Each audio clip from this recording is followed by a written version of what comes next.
ஓம் சாய்ராம். என் அன்பு குழந்தையே, சீரடியிலிருந்து நாளை நல்ல செய்தி ஒன்று உன்னை தேடி வரும். உன் சாயப்பா சொல்வதை கேட்டு சந்தோஷமாக நிம்மதியாக கண்ணுறங்கு. இதோ உனக்கான உதவியை நீ பெற்றுக்கொள்ளுமாறு நான் அனுப்பிவிட்டேன். பெற்றுக்கொள்ள சந்தோஷமாக தைரியமாக இரு, நிராகரித்து விடாதே. இனி உனக்கான பாதையை நான் திறந்து விட்டேன். அந்த பாதையில் பயணிக்கப் போகிறாய். சந்தோஷமாக மகிழ்ச்சியாக இரு. நான் ஒருபோதும் உன்னை கைவிட மாட்டேன். ஏனென்றால் நீ என்னை முழுவதும் நம்பிக்கொண்டிருக்கிறாய். அப்படி இருக்கும் பொழுது என் வாக்கு என்றும் பொய்க்காது. வாழ்வில் நிச்சயமாக முன்னேறுவாய். படைத்தவனுக்கு தெரியும் உன்னால் எவ்வளவு பாரம் சுமக்க முடியும் என்று. ஆகையால் எதற்காகவும் கலங்காதே. என் செல்லமே, நீ இன்று இரவு தூங்குவதற்கு முன் ஓம் சாயி, ஸ்ரீ சாயி, ஜெய ஜெய சாயி என்று என் நாமத்தை சொல்லிக்கொண்டே கண்ணுறங்கு. நிச்சயமாக அந்த சமயத்தில் நல்லதொரு விதத்தில் கண்ணுறங்குவாய். நாளைய பொழுது காலை பொழுதில் நீ ஒருவரை சந்திப்பாய். அவர் உனக்கு நல்லதொரு புத்திமதியை சொல்வார். உனக்கு உதவுவதற்கு மிகவும் உதவி செய்வார். உன் கஷ்டங்களை பகிர்ந்து கொள்வார். உனக்கான உதவியை உன் வீடு தேடி நான் அனுப்பி வைத்திருக்கிறேன். அவரை கண்கலங்காமல் மட்டும் பார்த்துக்கொள் என் செல்லமே. அவர் உனக்காக நான் அனுப்பி வைக்கப்பட்ட தூதுவன் தான். அன்னம் வேண்டி வருவோரை வயிறு புடைக்க பசியாற்றி அனுப்பிவிடு. 1000 ஜென்மங்களின் புண்ணியம் உனக்கு கிடைக்கும். நம்பிக்கையோடு சாயி சாயி என்று என்னை வேண்டுபவர்களின் துன்பங்களை போக்கி அவர்கள் நலமோடும் வளமோடும் வாழ இந்த சாயப்பா எந்த ஒரு சமயத்திலும் அருள் பாலிப்பேன் என்று செல்லவே. கவலைப்படாது. பலர் உனக்கு போடும் தடைகள் தான் பெரும் வெற்றியாக மாறும். அது நல்லதொரு உயர்வையும் தரும். உனக்கு எதிராக பல திட்டங்கள் போட்டாலும் அனைத்தும் இந்த சாயப்பாவின் அருளால் தவிடுபொடியாகிவிடும் என்பதில் சந்தேகமே இல்லை. ஆகவே யார் உன்னை போற்றினாலும் தூற்றினாலும் அனைத்துமே எனக்கே சமர்ப்பணம் செய்துவிடு. நான் பார்த்துக் கொள்கிறேன். கோபம் கொண்ட மனதிலும் கொதிக்கின்ற நீரிலும் காட்சிகள் தெளிவாக தெரியாதுதானே. ஆகவே யாருடனும் பொறுமையுடன் கேள். புரிந்து கொள்ளும் பக்குவமே பல பிரச்சனைகளுக்கு தீர்வை தரும். நான் பலமுறை சொன்னது போலத்தான், ஒருவர் உன்னிடத்தில் பேச வருவதற்கு முன் நீ அவர்களுடன் எதிர்பார்க்க பேசவே கூடாது. முதலில் அவரை பேசச் சொல். அவர் என்ன சொல்கிறார் என்பதை முழுவதுமாக கேட்டு தெரிந்து கொண்டு பிறகு அவருக்குண்டான பதிலை தெளிவாக பேசு. அப்பொழுதுதான் இருவரும் புரிந்து கொள்ளும் பக்குவமும் பல பிரச்சனைகளும் அந்த இடத்தில் தீர்ந்துவிடும். உதவி செய் என் செல்லமே. அதை உயர்ந்தவர்களுக்கு செய்வதை விட ஒருவரை உயர்த்துவதற்கு செய். அதுவே உன்னதமான உதவியாகும். நான் ஒன்று சொல்லட்டுமா? நீ இழந்தது இழந்ததாகவே இருக்கட்டும். நீ இழந்தது அனைத்தும் உன் நலனுக்காக நடந்தது என்பதை உணர்ந்து கொள்.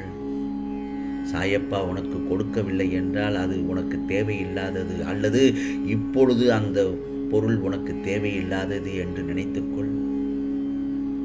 உனக்கு நிச்சயமாக உனக்கானது உன்னை தேடி கண்டிப்பாக வரும். உனக்கானது உன்னை தேடித்தான் வரும். அது உன்னை வந்து சேரும். இந்த சாயப்பாவின் ஆசீர்வாதங்கள் என்றும் உனக்கு துணையாக நிற்கும். நீ எதிர்பார்த்த ஆரோக்கியம், நிம்மதி, செல்வம் மற்றும் உறவுகளும் உன்னை தேடி வரும்.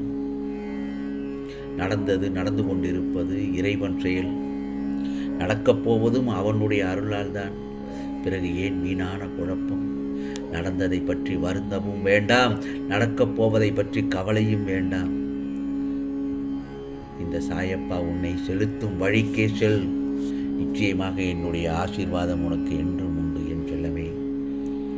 நான் ஒன்று சொல்லட்டுமா? வாழ்க்கை என்பது பிரச்சனைகளின் சங்கிலி தொடராது. சில பிரச்சனைகள் தீர்க்கவே முடியாதவை போல தோன்றும். அவற்றை தீர்க்க முயற்சி செய்யாதே. ஓம் சாயி ஓம் சாயி என்று என் நாமத்தை சொல். என் நாமத்தை சொல்ல சொல்ல அவை தாமாகவே மறைந்துவிடும். யாரையும் பழி வாங்க வேண்டும் என்ற எண்ணம் உன் மனதில் தோன்றக்கூட செய்யக்கூடாது. வேண்டவே வேண்டாம். எப்படி அழுகிய பழங்கள் தானாகவே கீழே தானே விழும், அதுபோலத்தான் உனக்கு கெடுதல் நினைப்பவர்களுக்கு தானாகவே கெடுதல் வேறு நபர் மூலமாக வந்து சேரும் என்பதில் சந்தேகமே இல்லை. யாரையும் முழுவதும் சார்ந்து இருக்காதே. காலம் மாறும்போது கைவிடப்பட்டால் கை கலங்கி போய் விடுவாய்.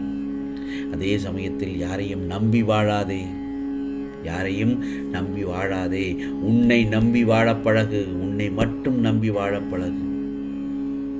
நினைவில் கொள்ளு என் செல்லமே, நான் ஒன்றை சொல்கிறேன். உனது வருமானம் எழுதப்பட்டு விட்டது. உனது வருமானம் எழுதப்பட்டு விட்டது. நீ உண்ணும் உணவு எழுதப்பட்டு விட்டது. உனக்கான வாழ்க்கையும் எழுதப்பட்டு விட்டது. ஏன், உனது மரணமும் எழுதப்பட்டு விட்டது. அனைத்தும் நீ வணங்கும் கடவுளால் ஏற்கனவே எழுதி முடிக்கப்பட்டு விட்டது.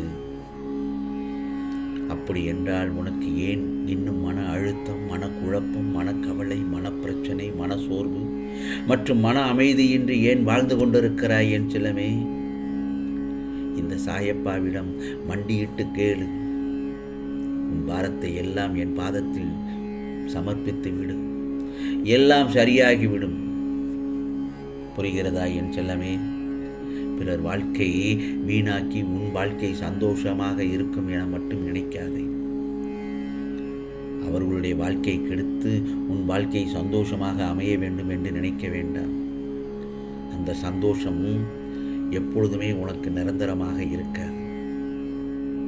அவர்களுக்கு நீ கொடுத்த கஷ்டத்தை விட இந்த இறைவன் உனக்கு மீள முடியாத அளவுக்கு அதிகமான கஷ்டத்தை கொடுத்து விடுவான்.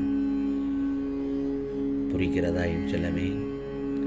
எந்த சிக்கலும் உன்னை சிதைக்க வந்தது அல்ல, செதுக்க வந்தது. நிச்சயமாக உனக்கானது நல்லது நடக்கும் என் செல்லமே. இந்த சாயப்பாவின் ஆசீர்வாதத்தோடு நிச்சயமாக சீரடியிலிருந்து நாளை காலை உனக்கான நல்ல செய்தி உன்னை தேடி வரும். இப்பொழுது நான் சொல்வதை கேட்டுவிட்டாய் அல்லவா? சந்தோஷமாக நிம்மதியாக தூங்கு. உனக்கான விடியல் நாளைய பொழுது நல்ல பொழுதாக அமைய உன் சாயப்பாவின் ஆசீர்வாதம் உனக்கு எப்பொழுதும் உண்டு. ஆம் செல்லமே, இது சாயப்பாவின் சத்திய வாக்கு, அருள் வாக்கு. உனக்கானதெல்லாம் நிச்சயமாக நல்லதே நடக்கும், நல்லதே நடக்கும். ஓம் சாயிராம், ஓம் சாயிராம். ராம்ஜி அருள் கிடைக்கட்டும்.